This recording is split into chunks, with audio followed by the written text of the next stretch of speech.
Welcome back to Financial Fortitude, where we help high earners, families, and business owners live well today while planning wisely for tomorrow. I'm your host, Michael Acosta, joined as always by my co-host and partner in financial crime, Brady Hemmerly. I'll take the partner in crime title today, Michael, because we're diving into some of the psychological warfare in finance, but not necessarily the kind that you think. What we're talking about is how much money it really takes to feel wealthy. Yeah, this is something that comes up in a lot of conversations and, outside of even some of our client engagements. I imagine it shows up around the water cooler. But Charles Schwab just dropped their annual Modern Wealth Report. And this year's magic number for feeling wealthy, drumroll please, is 2.6 million. But the real story isn't the number, it's the emotional math behind it. And this episode's for anyone who's ever thought, I make good money, why don't I feel like I'm ahead? So let's unpack what wealth means for perhaps ourselves, our clients, and why mindset and behavior may be even more important than you think than the number in your bank account.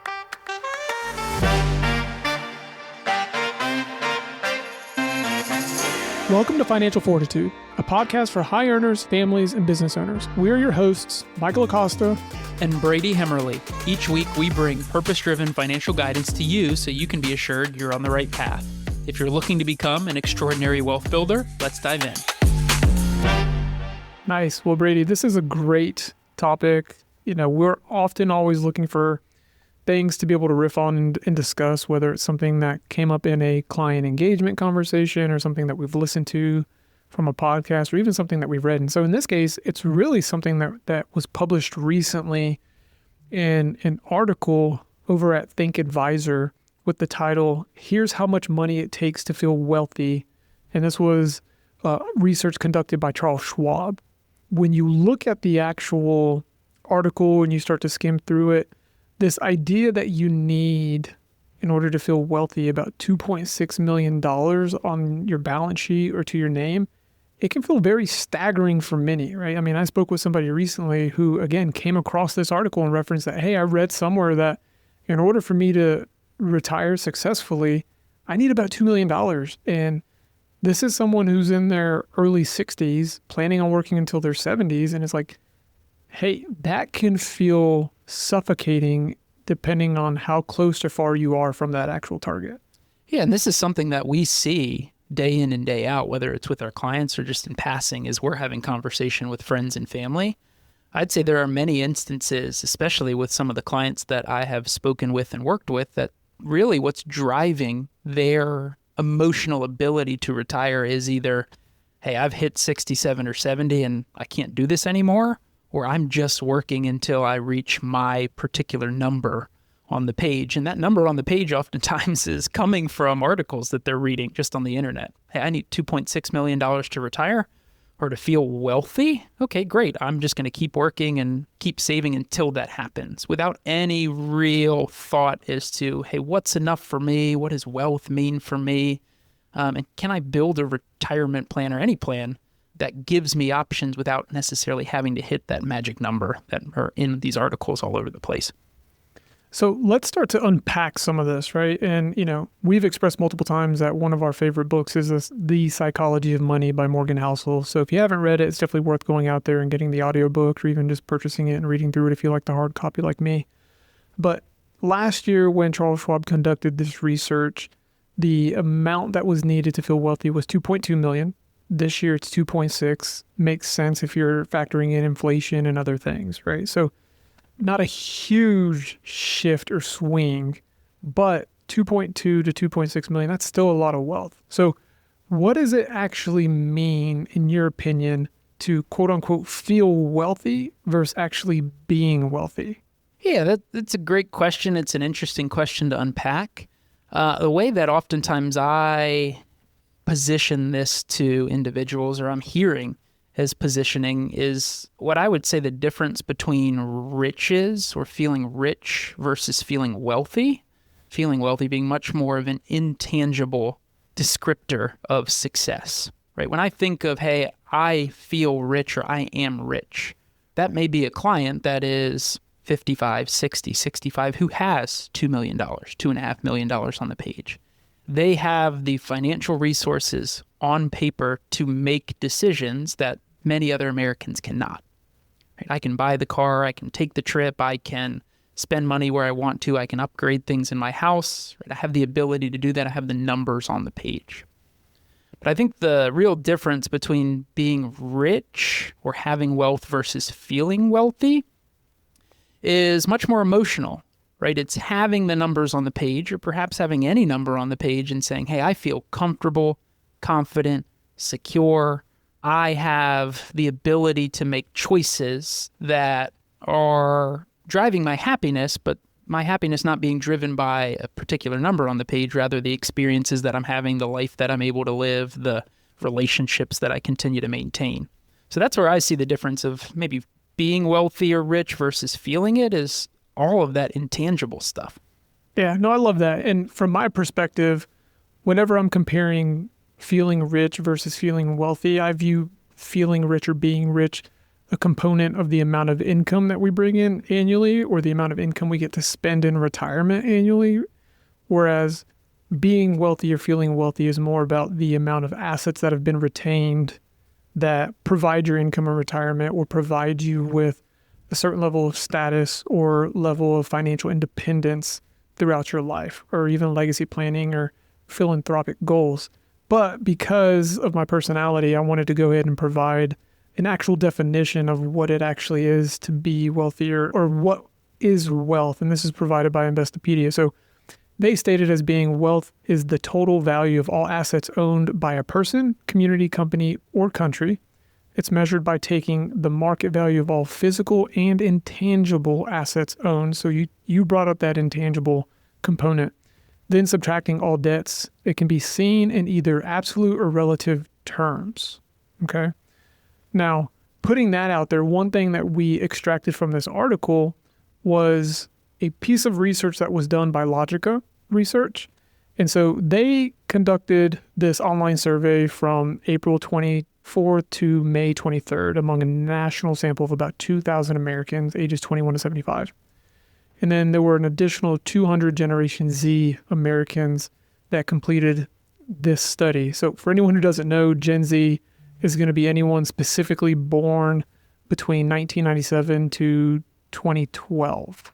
And so what they found from the survey is that Americans define wealth as more than just money. Okay, so again, leaning into that intangible concept. They place the same value on happiness as they do on financial success. They consider physical and mental health and strong personal relationships key components of wealth. And I'd say for the past couple decades, there's been a high level of focus and emphasis put on mental well-being, as well as a shift in generations of, hey, put your head down, grind, work, save, and then experience life when you have time to do that when you stop working, versus the younger generations today, where it's more of, hey, let's try to do both at the same time. And in some instances, they're probably having more life experiences than they are working in some instances, right? For better or for worse. Yep. But it goes on to say that when it comes to happiness and well-being, the survey found that many Americans feel rich, again, transactional in your mind, where 83% of respondents said the quality of their relationships make them feel wealthy. So I thought that was compelling. I thought it was interesting, and I thought it was insightful. Yeah, so let's unpack that a little bit. I think whether you're pre-retirement or post-retirement, regardless of what your tangible or the assets that you have on paper are, your outcomes from an emotional well-being standpoint, a mental well-being standpoint, your overall happiness can very much be driven by your ability to capture those experiences, the travel, the everything else beyond just the money on the page. And oftentimes where I see this manifest most, again, whether you're still working or just newly retired, is your comfort, your security, your permission to actually spend the money that you're either making or have accumulated. Great example of this is I may have a client who has $1 million, client A, and I may have a client B who has $800,000. Client A has more money on paper, but if they're not as comfortable, confident, they can't spend money on experiences and meaning that they're driving from their life. And let's say client B is, hey, I've got 800,000, notably less money, right? 20% less, but client B can go out and take the trips that they want to, spend the time with the kids that they have, do the things that they enjoy, continue to go out to dinner with friends and family. They have less money or they have the less income, right? Depending on who you are, pre-retirement, post-retirement. But client B, who has less wealth on paper, may be much wealthier when it comes to their overall fulfillment because, hey, they've got the permission to spend the money that they've made, or they've got the permission to spend the money that they're making in income right now. That's a huge driver. It's hard to quantify, but it's a huge driver of really that intangible component of wealth that you described. Right. And I love that because we have those interactions all the time. We come across that with those who were more of, hey, the glass is half empty as opposed to half full. A mindset of limitation or scarcity as opposed to a mindset of abundance.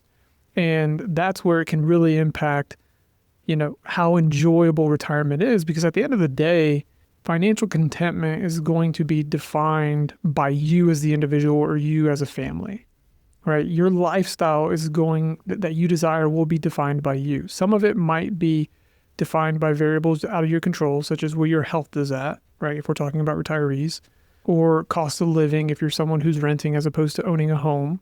So there's different variables that we can control and those that we can't, but we ultimately get to define whether or not we feel wealthy or how successful our retirement could be based off of what we can control, right? How much money we spend, as well as how much money we're saving in advance of entering retirement. Sure. And I think there's common denominators, right, that exist in anyone's financial world that helps either contribute towards intangible wealth or that emotional well-being. And there's factors that commonly detract from it. And I think some of those things like credit card debt, right? If I've got credit card debt, whether I'm working, whether I'm retired, it's going to weigh on me. I may not feel as wealthy if it's something that I'm carrying, whether or not I have the portfolio to take care of it. Right? If I've got a car payment that I'm just really not comfortable making as I'm retiring, right? That may detract a little bit from my overall wealth, especially emotionally.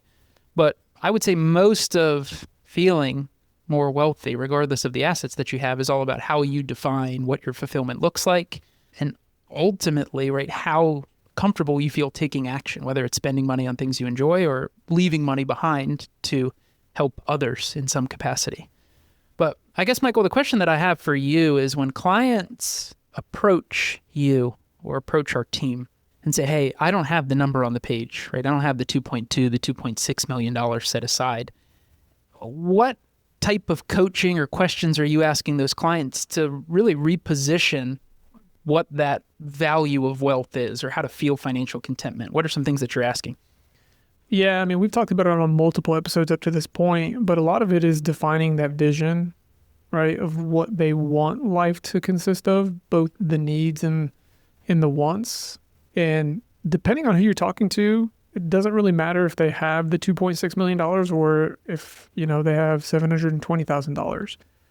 I think this concern around the unknown is what forces people to not give themselves that permission to spend because they just have no idea what it's going to look like, right? When they exit the workforce and they start just living off of a combination of Social Security, maybe a pension, or their accumulated wealth. And more often than not, the initial mindset's, okay, well, I'm just going to live off the interest of my assets, also known as the 4% safe withdrawal rule. And that could be more limiting than people think, right? Versus taking a principal and interest approach of spending down assets and understanding the pros and cons of that. I'll pause you there because I like what you said, right? Is when we're thinking about anyone's financial journey, right? It's typically defined in two separate sections, ultimately, is we have the accumulation phase, could be anywhere from 20 to 40 years. Our primary goal is to save as much as possible, invest as well as possible, and continue to live the lifestyle that we desire along the way. Winning the game, right, in quotes, is effectively just putting as much money, wealth on paper as possible to set yourself up for the second phase, which is ultimately decumulation. And I think a big piece of decumulation is now no longer the number on the page. It's the ability for you to take the actions that you want to, spending or not. And I think something worth noting there is, right, winning the game in accumulation is all about just growing assets, whereas winning the game in retirement is less about growth. It's less about just how much interest can we get to spend our overall portfolio. It's almost a risk mitigation puzzle that we're solving, right? You said it yourself. There are so many unknowns when your paycheck stops. How much longer am I going to live? How much health care am I going to need? How much spending will I need for A, B, and C unknown, right? Surprise that's going to arise in the next 10 or 15 years. And so defining those unknowns and beginning to move your puzzle pieces around to address those different risks, right, begins to open up your ability to make choices in retirement that you otherwise haven't had to make or really think about as you're accumulating dollars. Your paycheck is basically your risk mitigation strategy. Yeah, and I would say because you don't know, you're probably more conservative than you might need to be. Yep. Right. And the analogy that comes to mind there is how often have you gone away on a trip for, let's just call it a week. Let's say you take a summer beach vacation trip and, you're going for a week and you pack your bag and the bag's packed to the brim and you get back and you realize I didn't wear but maybe a third of everything that I packed. Right? I think that's everybody, especially if you've got kids, right? Yeah. Well, if you got kids or, you think you might go out more evenings than you maybe ended up doing. We tend to I don't want to say over prepare because not everybody is as proactive, but we overestimate a lot of the times what's actually required. And some of that's just outside influence, right? Whether it's social media, whether it's the talking heads in the media or articles and blog posts, right? It can be misguided. And a lot of the times, in my opinion, it's the preference of the person who is dictating the conversation. It's their bias that's feeding into, well, this is how much a retiree needs to have in order to have a successful retirement. Well, I know plenty of retirees who, we've helped successfully or, just people that are friends or family or whoever who do not have a lavishing lifestyle. They are content with being minimalists, right? They might only need, as crazy as this sounds, $4,000 to $6,000 a month. That doesn't sound like a whole lot in retirement, right? Especially if you're on the 4,000. And I know some who it's less than that. And when you start to peel back the onion, it's maybe because, okay, well, their house is paid for. Awesome.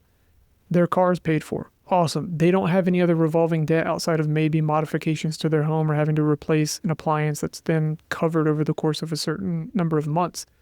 And so they don't have a significant drawdown on assets because what they're getting by way of other streams of income like Social Security or pension is more than enough to cover their basic needs. Now, if you're entering retirement and you have a lavishing lifestyle and you have all of these outstanding obligations from a debt perspective, mortgage, car payments, all these different things, well, yeah, it's going to be suffocating. And you made the comment earlier that, upon reading this article, it talks about how those who have no credit card debt feel wealthier, as opposed to having a flashy salary or a big portfolio. Well, when we have these debts tied to us, we don't feel like we have financial independence.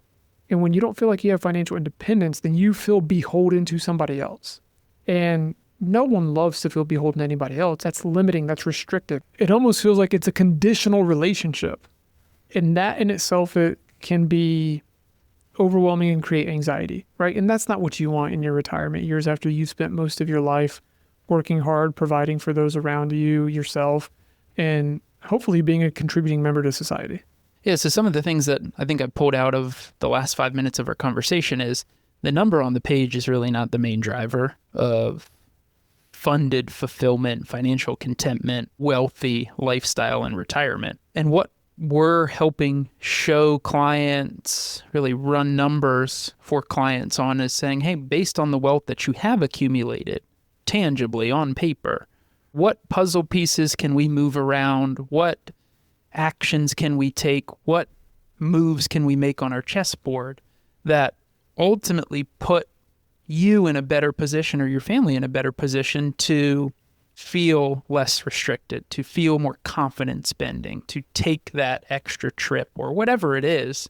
And that's huge for people, right? That interest-only approach can be a real challenge because naturally it's built as a restrictive type of strategy. Yeah, it's very conservative and it's ultimately designed to keep you from overspending from an interest-only perspective, right? Because you're only living off of the growth. So another way of thinking about that is if you plant tomato plants and they don't produce as well one season compared to the last, well, it is what it is. You can only eat what is produced, right? Same concept. You're going hungry that year, You're going to eat less tomato sandwiches, right?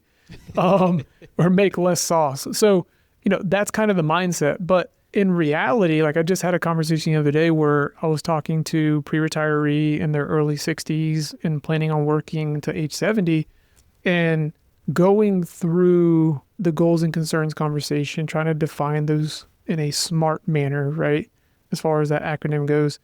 One of the things that came up was like, from a question perspective was, well, do you like to travel? And it's like, well, yeah, the response was, yeah, I enjoy travel, but I don't know if it's feasible because of where I'm at right now, or plausible because of what I have today, right? And the byproducts of where that individual is at today is just based on the circumstances of their life and their upbringing and, all these different things. And it just kind of is what it is, right? You can't beat them down about it. And it's more about, okay, well, the chess pieces that are left on the board, it is what it is. Now we just have to try to maximize the utilization of them to win the game.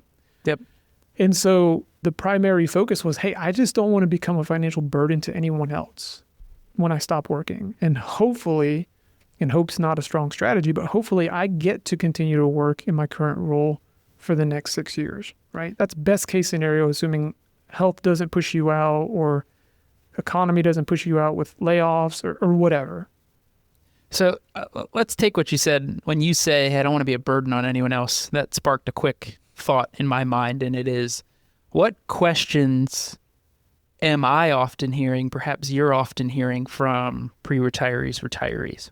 And a lot of the questions that I'm hearing is, how do I maximize my return? How do I make more money before I stop working, right? How do I take more money from my portfolio without losing any money, right? It's all the same question, right? How do I get more? And those are questions that I was being asked before working in a private practice. Those were questions I was being asked all along the way in helping people retire. But for listeners out there who are asking those same questions, I think better questions to begin to position or ask is, hey, financial planner advisor, hey, financial professional, someone who's helping me in my world, how do I take more control of my time? How do I make decisions that allow me to retire with a more flexible end date? Right? How do I make decisions that will lead me not being a burden on someone else? Right? It's those questions that really need to be asked, but many financial professionals are not even really broaching that subject. It's, hey, here's what your investment performance has looked like, and here's what your income looks like on behalf of that. The question should be, hey, how do I spend more time with my family? How do I reduce being a burden on someone later? And it's exploring the chessboard like that rather than just simply numerically. In this conversation, there were 2 items that were listed and prioritized. Number one being, don't want to be a financial burden on someone else. And then the other one was, in a lack of better words, having a reasonable retirement. Again, reasonable is very general, very subjective, right? You ultimately just define that just like you define the definition of success. And I kept pushing. I was like, okay, well, you mentioned that travel was important, or not necessarily important, didn't seem realistic, but you enjoy it. Right? It was almost like I asked, well, if you could, would you? And it was almost like I had offended them. They were like, well, of course, why wouldn't I? And it's like, well, that's what I'm saying. If we can help you get it to where you can take one trip annually, I mean, it doesn't have to be a $20,000 trip for you to take children and grandchildren to go do something. I mean, it could be a staycation. It could be whatever, but it's travel. And you can do that without any sort of financial concerns. Would you do it? And the answer was, well, yeah. And it's like, all right, well, let's throw it on here. It's at least an idea. Doesn't mean it's going to happen, but let's put it on the list. Let's explore it. Yeah, right? Let's just look. And so from there, then it was just a conversation of, okay, well, what's actually available to play with? Now, at first glance, you might be like, man, this is dire, right? Like there's not a lot here for someone this age. And what came out of it as we were peeling back the onion further and doing more investigation and gathering details, like, okay, well, this individual is saving right at or right beyond extraordinary wealth building rate, right? That 20% of annual gross income. And in doing some they make decent income, right? No debts, no home, renting, which again, we had an episode previously around whether renting versus buying a home was advantageous. And so go back and listen to that one because I think you'll enjoy our differing opinions on that. But for this individual, because they're saving so well, even with using, the employer match that they're getting, plus their exceptional contributions, and if we just use a conservative 6% return year over year for 6 years, which is their expected time horizon working still, they end up basically 3xing the value of what they have today. Then from there, it's like, okay, is that enough? And they're like, well, I don't know. You're the specialist. You tell me if that's enough. Well, it was less than the 2.2 million and 2.6 million that they had started the conversation off with, right? And which was creating concern and anxiety for them. And when we started running some forecasts around the interest only spend down, right? That 4% safe withdrawal concept versus a principal and interest spend down, it showed them like, look, we have a range of being able to replace as much as 75% net of taxes what you earn today gross and up. Not necessarily the sky's the limit, but there's the potential to do more income for you and still leave a legacy of some sort if that's important. And so it was really eye-opening for this individual, and you could almost see the stress just lifted off their back. And it was like, okay, so I don't have to beat myself up with where I'm at. The financial decisions I made it to this point are what they are, and I can have, in their words, a reasonable retirement. It's the intangible wealth. You look at the number on the page, and anyone who's read an article or understands the 4% withdrawal rule says, hey, the number on the page looks pretty bleak for my income. But you have a values-driven conversation. You start to define what's intangible, what's meaningful, what's going to really make me fulfilled as I really sail off into this second half of my life's journey. And it's saying, hey, I can travel one time a year, really special for my family. I can live off of an income that's comparable to where I am now. I do have flexibility, right? If I see more performance in those years that are better, my tomato plant produces an extra couple tomatoes, right? And all of a sudden, that shifts huge, right? It's like, hey, I may not be extremely wealthy on paper, but as soon as I see, hey, I can live that wealthy life that I want to, the intangible piece of it, it really begins to open up the doors to, hey, I don't have to have that simple number on the page to feel happy anymore. With the right financial professional, with the right rearranging of your chessboard and puzzle, we can really make a huge impact for people. Yeah, and this is a very simplified example, again, comparing that interest-only 4% safe withdrawal versus principal and interest spend down. Depending on your ultimate goals, aside from what's actually available, so let's just say that I have $625,000 and I use the 4% safe withdrawal. Well, 4% of $625,000 is going to be $25,000 a year. So that's what I get to spend in retirement, aside from any other income that I have coming in from other sources. Well, I do that for 20 years, okay? Pass away at the end of 20 years, there's $625,000 remaining there from a legacy perspective. Well, if legacy is not important to me, I can do a principal and interest spend down, and using that same $25,000 per year income, I really only need $500,000, right? So that's $125,000 less. Now, if I use that same $625,000 and I spend that down over the same 20-year period, well, now I get to spend about $6,000 more a year because it comes out to $31,250 per year, right? And that's not assuming any sort of growth each year from an interest perspective. That's just taking $625,000 and dividing it by 20 years. So the point there is that, again, it all comes back to the perspective of the individual. Is it more of mindset of scarcity or mindset of abundance? And then what is my definition of financial independence? What is my definition of financial success? And what do I want my retirement to actually look like versus what does it need to look like? So with all of that in mind, what I did find very interesting towards the back half of this article is that the survey that was done ultimately showed that most Americans believe that financial comfort and wealth are achievable, but many of those individuals say that hitting those goals can really feel like a stretch. The numbers that are there, 48% of the respondents in the survey reported that they are either already financially comfortable or likely on track to be so, while 25 a quarter said, hey, achieving financial comfort possible, but going to require some life changes, perhaps out of reach. And then the last chunk, a third or so, 35% said they're either on track or already wealthy. So with that in mind, right, a large chunk of Americans say, hey, I believe financial comfort is possible, but it may or may not be out of reach. Like if someone's feeling like that, where do they start? Yeah, I would say start with taking an audit or an inventory of what you have today as far as pieces on the chessboard, right? Pieces to the puzzle, and go out and interview or vet a couple of financial advisors, financial professionals that specialize in retirement readiness, retirement planning. If you're a surgeon, if you're a family physician, if you're a dentist, if you're an attorney, if you own your own business and you do auto glass replacement and repair, like you have a service that you're a specialist in that you do day in and day out. Financial advisors, financial representatives that focus on helping their clients who are retirees and pre-retirees successfully transition from working and having income come from their working efforts, right? Human capital, to, hey, we're now going to derive income and create income off of the assets that we've helped you accumulate over time through our planning efforts. That is something that not everybody knows how to do. So if you don't specialize in it, then it's going to feel overwhelming and you may do nothing at all. So the action there, the takeaway there is go and inquire with someone, go and vet somebody out, go and get a complimentary review of what your current situation looks like. And I would hope that the individual that you speak with at least sheds some insights, because they can't give away the farm for free, right? But gives you some insights of what the potential could be if you decided to establish a client-advisor relationship.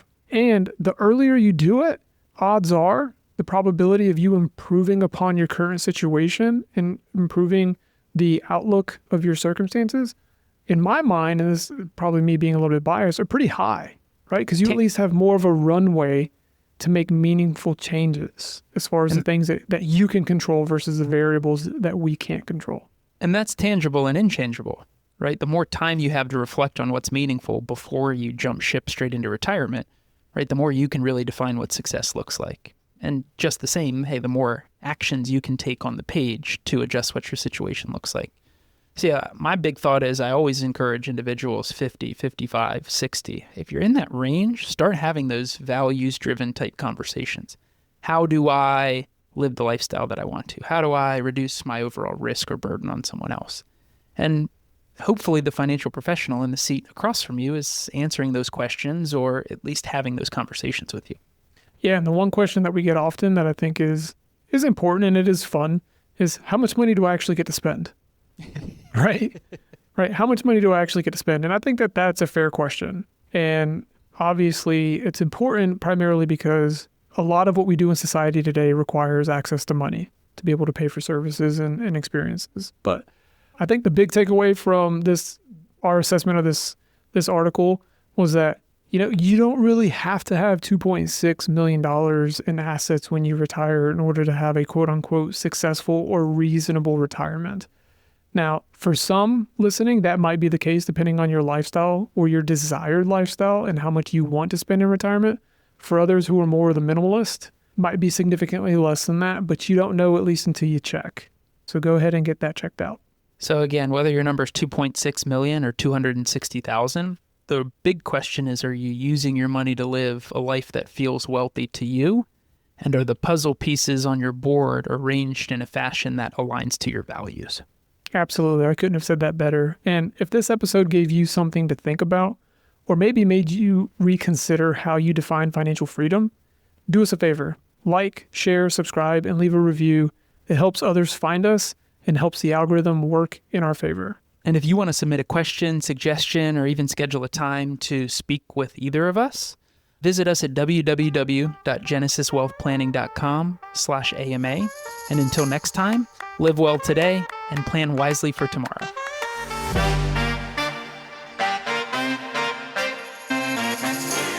Are you considering hiring a financial advisor? If so, be sure to listen to episode 1 of Financial Fortitude. In this episode, we discuss the reasons why many people choose to hire a financial advisor and highlight the key qualities you should look for in the financial professional you decide to work with. This podcast is for informational purposes only and is not to be construed as tax, legal, or investment advice. Although the information has been gathered from sources believed to be reliable, please note that individual situations can vary. Therefore, the information should be relied upon only when coordinated with individual professional advice. Guest speakers and their firms are not affiliated with or endorsed by Park Avenue Securities, Guardian, or Genesis Wealth Planning LLC, and opinions stated are their own. Guardian, its subsidiaries, agents, and employees do not provide tax, legal, or accounting advice. Consult your tax, legal, or accounting professional regarding your individual situation. All investments and investment strategies contain risk and may lose value. All scenarios and names mentioned herein are purely fictional and have been created solely for educational purposes. Any resemblance to existing situations, persons, or fictional characters is coincidental. The information presented should not be used as the basis for any specific investment advice. Michael Acosta and Brady are registered representatives and financial advisors of Park Avenue Securities, LLC, PAS. Securities, products, and advisory services offered through Park Avenue Securities, member FINRA, SIPC. Financial representatives of the Guardian Life Insurance Company of America, Guardian, New York, New York. Park Avenue Securities is a wholly owned subsidiary of Guardian. Consolidated Planning Group, Inc. and Genesis Wealth Planning, LLC are not affiliates or subsidiaries of Park Avenue Securities or Guardian. Michael Acosta's California Insurance License Number 0M50974 and Brady Hammerly's California Insurance License Number 4353077 7237198.16 expiration 827.